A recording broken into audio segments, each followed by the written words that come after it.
अस्सलामुअलैकुम। हजीजा कॉलोनी अबू बकर मस्जिद के पास मेरी गली में देखो कितना पानी है। मैं बताओ वो थैला भाई के जा रहा, ऑटो डूब गया, घरों में पानी घुस गया, लोगों को घरों के बाहर निकाले हम लोगों ने। आधे से ज्यादा लोग अभी घरों में हैं, घरों में आधे घर डूब गए। हमारी ये मांग है कि भाई जो इकबाल नगर से पानी आ रहा, मिल्लत नगर से पानी आ रहा, हमारे गलियों में उसको छोड़ दिया उतार बना के इधर पानी क्यों छोड़े थी? इधर का उधर पानी निकालो, पानी का रास्ता दूसरे तरफ से निकालो।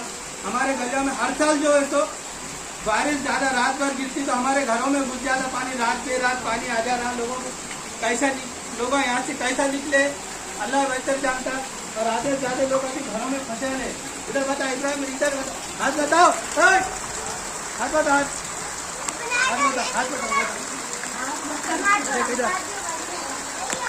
देखो